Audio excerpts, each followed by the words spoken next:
Welcome to Innovate Presents Entrepreneurs in Tech.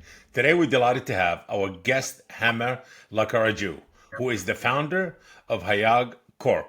Did I pronounce it right? HAYAG, correct? Yes, yeah. Absolutely. Thank you for joining us today, Hema. And could you please start by introducing yourself and give us a little bit of insights before we dive into it about your background and expertise? Sure. I'm Hema Lakkaraju. I have been in the compliance industry for over 15 years, focusing on the health and life sciences, AI, and cybersecurity. I'm an tech entrepreneur. I'm a mother. I'm a podcaster. I'm a book author. And I have been a global advisor for multiple startups and incubators. Amazing. Well, being a mom, that's like 70% just by itself. So I don't know. How do you manage? But I would like you to give me the recipe, please. This is amazing. And a podcaster. You have time to podcast also and to do interviews. Unbelievable. Well, let's start with Emma. What really kind of got you into this whole tech world? And I mean, what was the initiative or the initial motivation for you to say, hey, this is the path I want to take and this is what I want to do, and that's the direction I'm going in life? Sure. So when I started my journey in compliance, there is always a gap of knowledge between the compliance and the product teams, right? The product teams could not able to understand what the compliance were trying to achieve, Yes. and the compliance teams wouldn't able to understand what the product and their mission and vision is. So there is a huge, not only the communication gap, but a vision and a mission gap between them. So that interests me to understand more about the technology and understanding from both the sides of compliance, right? So whether it's AI or cybersecurity or data ethics, you have to understand from both sides of the table to serve your role better. And I try to understand it as my years of experience and my exposure to multiple teams started. And it slowly grew into that's great to hear from a compliance person who actually understands the technology, Hmm. right? Hmm. And it led to multiple advisor roles in incubators, in accelerators, being a board of advisor for multiple startups because they want somebody who can first understand the technology like AI, cybersecurity, data ethics, main about the software applications, but also understand what is compliance actually trying to say. If you look at most of the regulations and standards, they are at the higher level. They say this is what is expected, but they don't tell how to do it. And how to do it is very, very specific to and unique to a company, to a product based on their vision, mission, and goals. And that is where that whole journey of education started. Interesting. And so right now you're pretty heavily involved in cybersecurity, correct? AI and cybersecurity, I should say both. Both, yes, yeah. Interesting. And and should I say this is what really got you into cyber security and AI by understanding the compliance and understanding of both sides of the equation? So I was very fortunate to work with a lot of product teams which have AI and cybersecurity as part of their product and services. So definitely that education really helped me, but it also helped me of the self-educating, whether through certifications or whether creating my own startup, right? HAYAG, creating, being a founder, understanding the technology to create a compliance as a service tool like HAYAG, it requires understanding best of the both worlds. I have to be when you're a parent entrepreneur and when you're a startup and you funded your own company with your own money with no investors, you actually have to play multiple roles, right? You have to play as a designer, you have to play as a developer, sometimes you have to play as a product manager, you have to play as a CEO and a marketing person. So that experience really helped me to go into and handling more of the AI startup products and services, Hmm. also through the consultancy, helped me to understand the best of the both worlds. And it's a constant learning journey, but look where we are now. It's AI driven world, and it's extremely crucial for anybody who is playing any role in a company to understand what AI stands for and how it impacts the company vision. What AI stands for. And I see there's a lot, I do a lot of interviews and I come across a lot of people, and entrepreneurs, or people in AI. And I think there's a big misconception when it comes to AI. I feel like the word AI being thrown so loosely in the past year, especially in 2024, that any little automation, it's called AI, which is really not. Machine learning called AI. It's really, there's a difference between all of that. And sadly, that's what we. But again, I guess that's part of evolvement and the learning experience that we have. And you know, before I ask you why you started Hayag Corp and became a solopreneur, a parentpreneur, a mompreneur.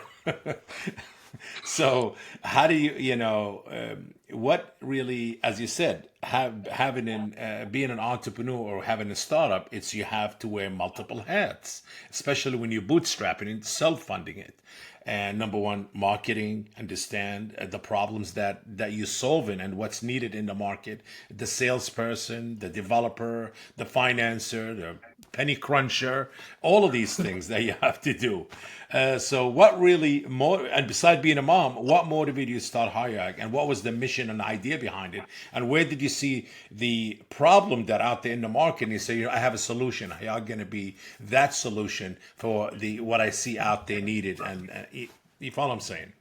Yeah. Yeah. Um, I think when I had over 10 years of experience in the healthcare industry and working with the IT teams and so on, again, there is a knowledge gap between it, right? And most of the people try to interpret compliance as a reactive approach or as a bottleneck. Um, Before release, rather than understanding that, hey, you're actually increasing the value of your product or the offering by being compliant with the regulations there, because there is a story behind it.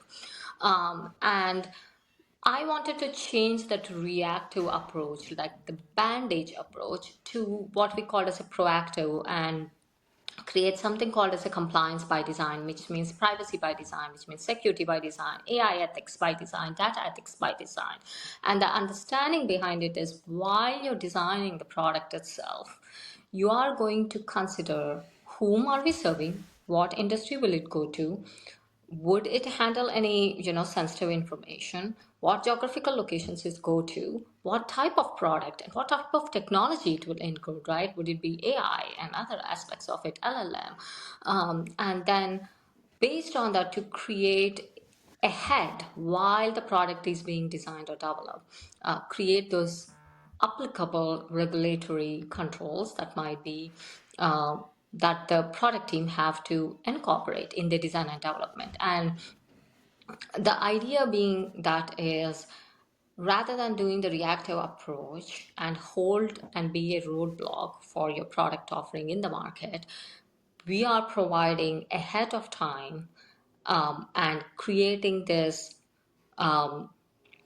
product which is compliant with the privacy and security regulations and cybersecurity regulations. And the idea is, it's going to increase your value of a product, right? So if you have two or three products in the market and one say, hey, you know what, we did privacy by design like Apple, and we do security by design, definitely the trust of the customer increases, and the amount of the reactive approach of the fines that you need to pay later by being non-compliant, or of the litigations that can come later, you're saving a lot of time ahead. And that gap was there almost in every company. It's because of not understanding what the product is, but also not understanding what the compliance or the regulations and standards are trying to say to you. So that's where the HAYA came into place. We were very fortunate that when Hayag, as part of the initial release, we we said, okay, we are not going to try on the big enterprise. We are going to try on the startups who are very innovative, who doesn't have the budget to hire big consulting groups, and we are going to provide them the services. And we were very, very lucky to collaborate with multiple incubators and accelerators and able to serve 50 startups in a month Wow. with services. And that and again, the HAYAG tool that we have, it's very automated. Instead of having 10 or 15 people scratching their heads for around 6 or 7 months of time, you get it under 5 or 6 minutes. And there is a lot of AI behind it, a lot of knowledge from the databases of the regulations and so on behind it. So that was the original idea: do a proactive approach towards the compliance rather than the reactive approach, which is traditional. Do you think right now there is a worldwide general compliance and that's been forced or not really? As for AI. There are a lot of great initiatives that are happening, right? From the infrastructure and guidance and governance perspective, we have ISO 42001. We have EU AI Act, which is again a great initiative. It's a risk-based AI approach where, again, it's Correct, yes. using that. It's using that situational context-based questions, right? Is your AI system high risk, or low risk, or medium risk? And these are the attributes that you need to consider that can define whether it's high, medium, or low risk. And that risk-based approach is extremely important when it comes to the AI world, to contextualize and to put the appropriate controls in place. But there's no forced regulation yet. Not yet, Not yet. that I'm not. Yeah. Yes, I see.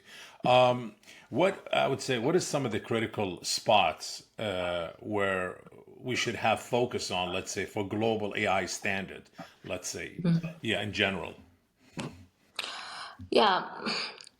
So considering the experience I have over the years, and yes, as a compliance team, you have multiple experts, but when we say trust by design or when we say compliance by design, it is a multifaceted approach, meaning you have to think from privacy side of it, from security side of it, from AI ethics side of it. So that holistic approach towards creating that trust by design and compliance by design is a big challenge. And you have in most of the companies you have those silo operations happening, and that is reducing the operational effectiveness and productivity of the team overall, but also not understanding how we can make this product better overall, right?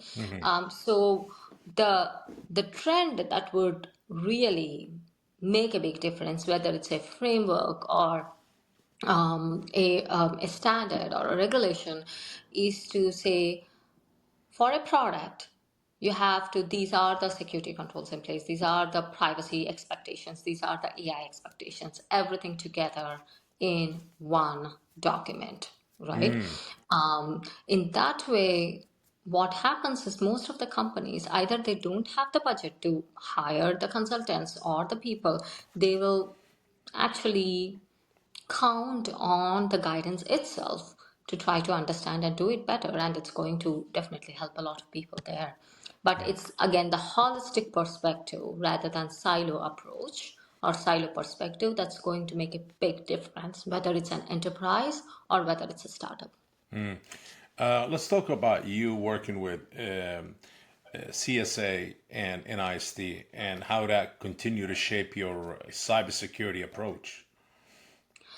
Yeah, so I've been very fortunate to do in the working committees of CSA and NEST around Gen AI and the AI standards overall, and it it is a very unique experience because different people coming from different backgrounds trying to understand AI and putting those perspectives. Yeah. But it is also very interesting if you look at NEST or CSA, what they're trying to do is they're trying to create what they call as a cross maps. So how does my cloud security framework can cross map to HIPAA or can cross map to high trust, can cross map to NIST, or how NIST can able to cross map to ISO standards. And what you see is as you're doing the cross map, the intention of what each standard or the regulation is trying to do is to create a safe and secure product. And they are answering from multiple dimensions. It can be healthcare specific or it can be fintech specific, but the overall governance and the framework, what they're trying to say is the same. Access control, authentication, data backups, recoveries, right? Creative policy, security policy, privacy policy. So as I was working in these multiple groups and also being a fellow at For Humanity, where they do amazing works around the AI framework and are also trying to do crosswalk and answer the questions, is that it's a very small world. We It think is. it's a big world, but Yes. it is a very small world. And the vision and mission everybody is driving is towards the same goal to create safe and secure Yes. products. Yes. Just the dimension is different, and that's why I was saying that holistic perspective, right? So when you look at the crosswalks and you're working with these committees to look, hey, you know what, the high trust regulation, control number one asks for it, but I can also see the similar one in the cloud security, Yes. framework. But they are talking with respect to cloud security. They are talking with respect to healthcare, but the overall goal and mission is the same. Yeah. You're in the cybersecurity business. I mean, it's always been protecting. And what do you see now more cybersecurity and AI against AI, especially text prompt AI driven Yeah. software, platforms. I think one thing that people have to understand, if you look at the cybersecurity world, right, there are some amazing things Oh, I'm that sure. I they can probably definitely don't use make my AI to head. leverage, Yes. right? Yes. Like predicting the threats and threat modeling and so on. But people have to understand that when any new tool or any unknown comes into the market, it's always scary. The best thing is to first understand what it's trying to achieve. I have a scissors or I have a knife at home. I can use it to cut my vegetables, be productive in a good way, Good or example. I I can always use it say for some that. other purpose. Yes. Right? Yes. Yes, so it's very, very important to give that authenticity Yeah. and the empathetic training on what AI can be used for good or for bad, and Correct. what are the things that you need to teach it or train it to do it better, right? I can use ChatGPT, but the more I use ChatGPT, the more better I understand how I can use it in a productive way. For example, yesterday my daughter created an amazing Disney Pixar, inspired art for her storybook. It wouldn't have been possible without using the AI tool. So it is a productive tool, but you need to understand how to use it in a safe and secure manner, and that's Always. where the Yes. guidance need to be in place. Yeah. How do you feel that AI is reshaping the health innovation? When it comes to the health industry, Yes. there is a big gap in terms of productivity in operations. Yes. And when you compare to the other fields, this is a high risk because it's going to impact the patient's life. And when it comes to AI, whether it's assessing the scans, CT scans or MRI images for cancer liaisons, or to automate and prioritize the patients in a clinical trial, it is a great tool to use it. All it needs is what we call as a human in the loop and continuous feedback in our compliance terms, where the AI can be a tool who can provide the summary of my analysis, right? But it's finally up to the doctor to analyze it and to take the final call. In that way, the productivity definitely increased 100-fold to 100-fold in terms of time. The patient is getting much more better treatment, but it's not not completely dependent on AI. The final decision is something made Sure. with a human in the loop aspect of it. I was very fortunate to work with great professors for my second book. It's called Precision Medicine, and the precision medicine, the idea is how you can leverage the tools, leverage the data that we have on a patient or a group, and create that customized treatment or medicine for a patient to meet their unique purpose. As you can see, AI plays a major role in this and try to solve a lot of problems which we cannot do at present if we don't leverage the AI and the data sets that we have. Do you feel that, you said AI will play a big role in the health industry or healthcare industry, that a combination of solution, history of the patient, and solution and the current status of it, of his, of his condition, combine Mhm. all these together, Yeah.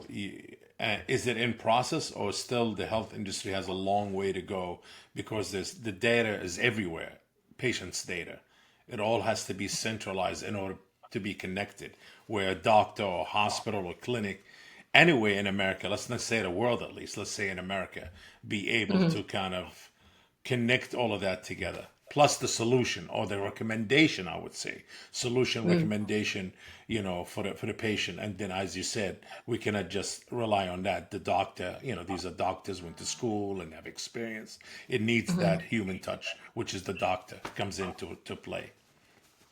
Yeah, I think we have some great initiatives that's happening to what we call a centralized the patient's data portal, but there is always a risk around the privacy of the patient's data in it. I really wish there are much more, great initiatives where we can anonymize and pseudonymize the patient's data, and use the data to make the AI tool much more stronger Yes. in aspect of it. There is another big challenge that the healthcare, basically the patients are facing, is in the rural areas, right? And that's where the AI tool can play a major role about remote care, remote monitoring. You know, we can say uh, giving them the notifications or the warnings when they need to go to the hospital.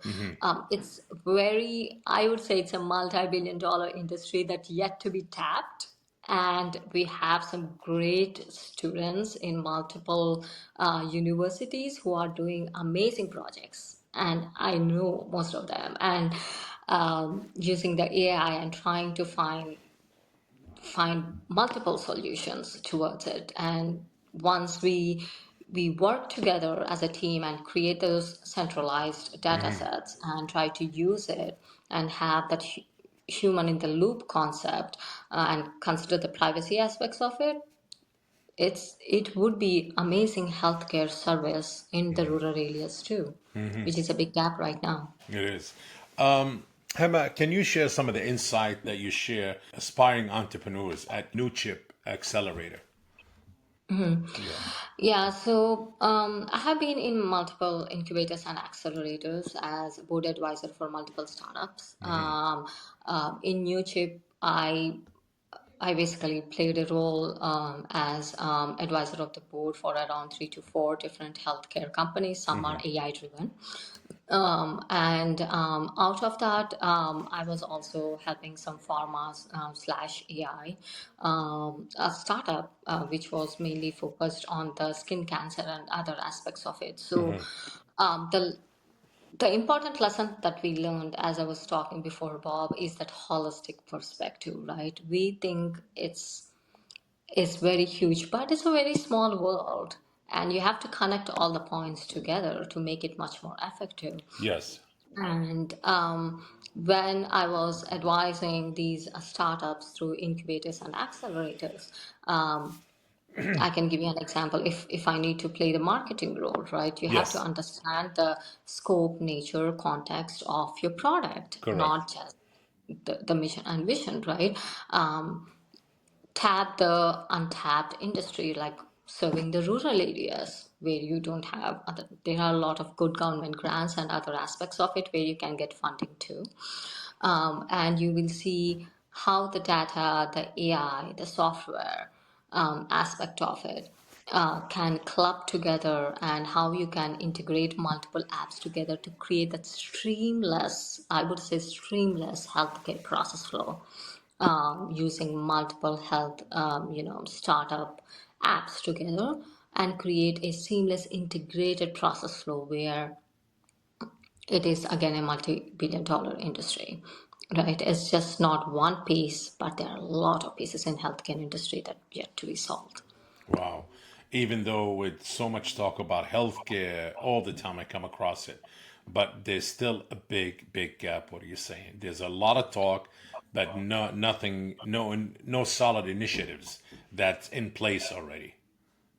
None. I think there are great initiatives, but the idea again is untapped, holistic, highly integrated workflow that can be leveraged using AI and data sets that can increase the productivity. And the other aspect is that customized patient care that we are talking about, right? But holistic is If always kind of, has its own little, how should I say, a little bit on the side, always being pushed by the healthcare Yes, industry because of yes, there's money yeah, there, there's the pharma industry, there's mhm, a lot involved there. So yeah. you were saying that we should kind of bring in the holistic approach also to the healthcare industry. Right. So Yeah. the pharma plays a part of the patient service. The medical device plays a part of the patient service. The data analytics of the healthcare platform plays a part of the healthcare service. And how you put them together, you serialize it in the process flow, and how you can leverage the AI to further create that customized patient care. It can be my customized prescription, it can be my medical device that need to be customized to the patient at after the clinical trial, for example. So there are multiple those gaps. Once you streamline it, it's putting those right places at the right time and using AI to create that customized care, using the best from the pharma, best from the medical device, best from the healthcare data industry. It's going to transform it. Yeah. Well, let's talk about some of the global conferences you're involved in and what themes that really resonates with your audience. I think the main topic that resonated with most of the people is what we call as a compliance by design and trust by design. Because by design was never, or at least outspoken in a compliance industry.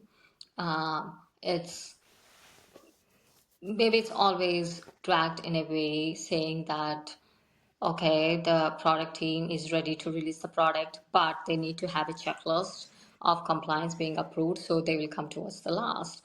And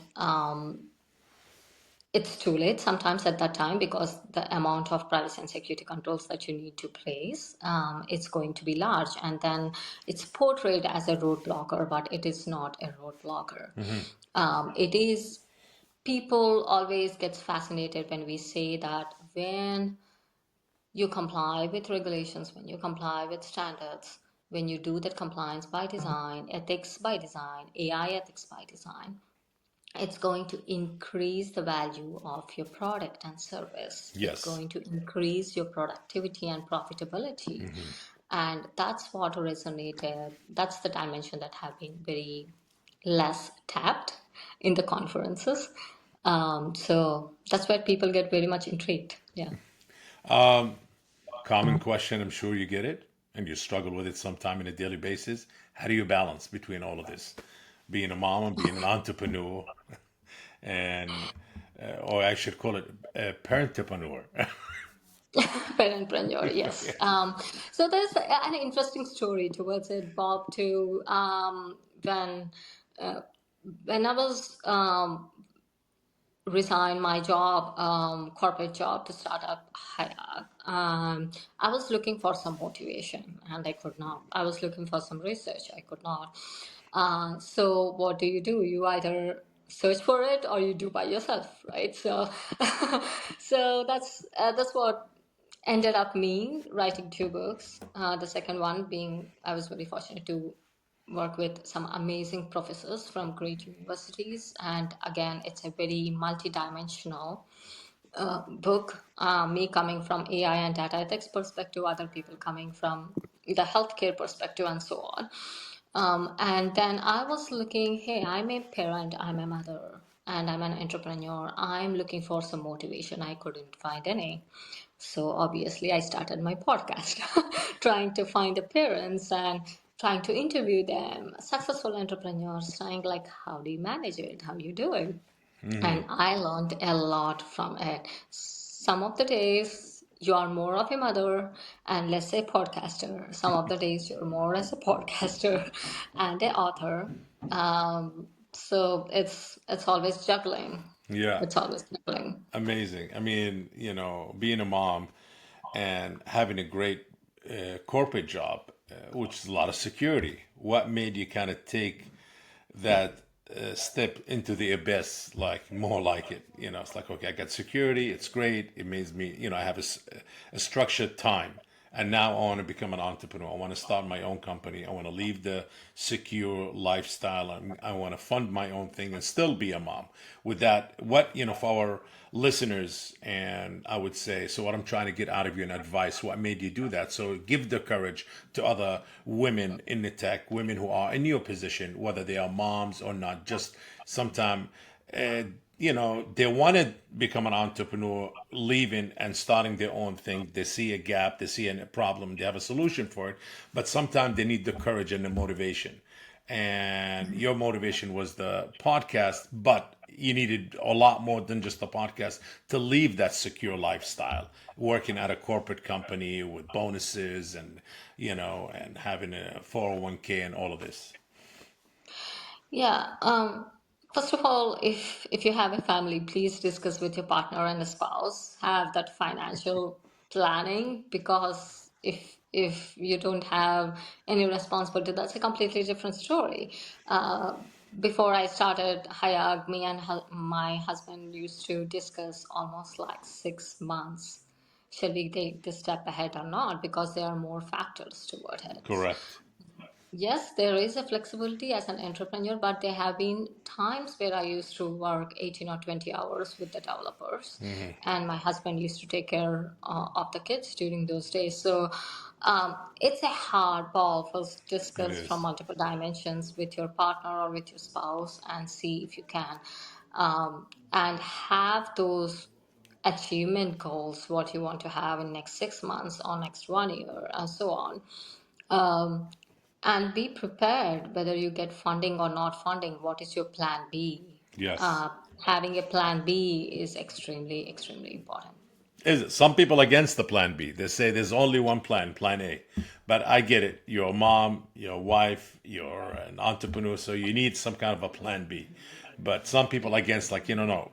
Plan B gives you more comfort to leave plan A and to abandon plan A. Stick to plan A, evolve around it, learn, change, and make it work.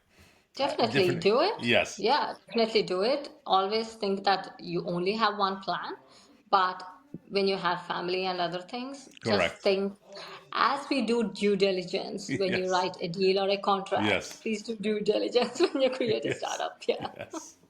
Um, just a quick answer on the AI ethics. What do you think the trend that would shape the future of AI ethics? I think AI ethics is going to be one of the most challenging but Yeah. important fields, Yes.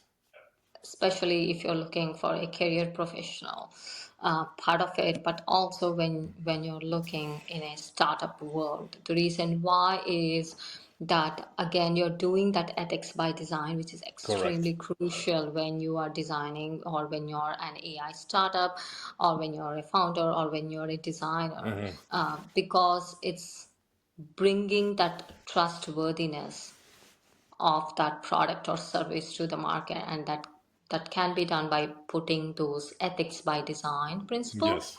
while you're designing and developing, because it becomes much more hard and challenging as you go down the line of product release and then maintenance phase. Amazing.